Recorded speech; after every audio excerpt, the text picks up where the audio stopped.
let me start by saying this. So historians for a long time um, stopped stopped doing economic history, and in the last maybe 30 years have re-engaged, and particularly as part of this movement that's called the new history of capitalism. So I would argue that I'm a part of the new history of capitalism, that's sort of where I fit in my field. And one of the things that frustrates people about the new history of capitalism is that it it it refuses to define what capitalism is. And there are a few reasons for that.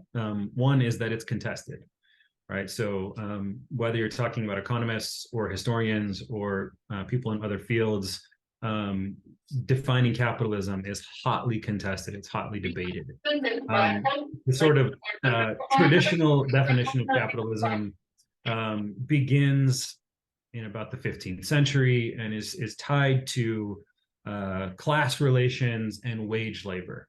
So when you see laborers who are no longer tied to or own modes of production, so who no longer own um, the technologies by which they do what they do, but instead are wage laborers, right? That's sort of the traditional shift to capitalism. People who study capitalism now and new history of capitalism and really for half a century now have pointed to other places where that isn't necessarily where we see capitalism or how we see capitalism emerging. It emerges differently in different places at different times. But so I'll give my very bare bones definition, which is capitalism is a system in which the goal is profit and the perpetual accumulation of profit for profit's sake, and that it's a place where capitalism emerges when a society with markets becomes a market society, right? And so maybe I'll briefly explain what that means.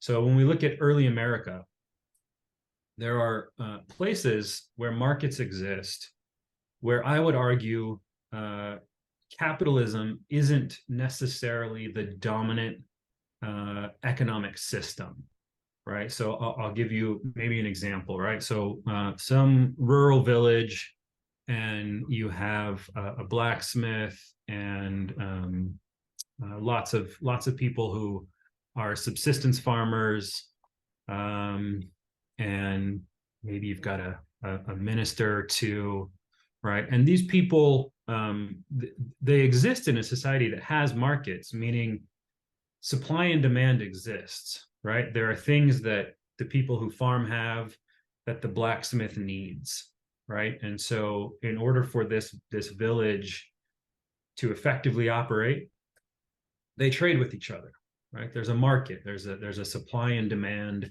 dynamic happening here, right? But that market isn't what dominates that village, isn't what dominates what all of those people do.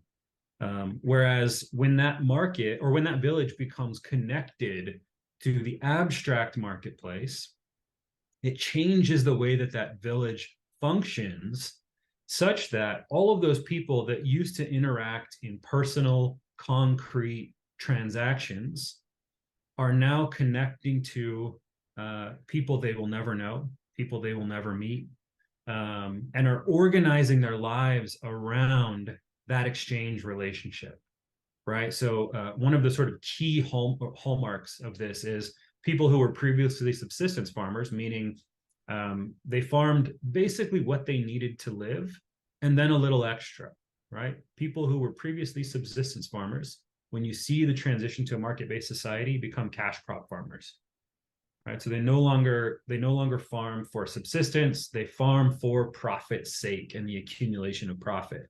And the way that they accumulate profit is by interacting with the abstract marketplace, right? And so as a society in total becomes dominated by that abstract marketplace and all of the sort of institutional frameworks that must exist for it to function, that's when I, as a scholar, say capitalism has emerged, right? Capitalism we have capital, we have markets, we have capitalism, right? We have an economic system that's dominating society. It dominates politics. It dominates, I would argue, religion.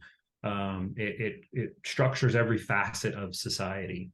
So that's when I would say that transition is made. I don't know if that answered your question.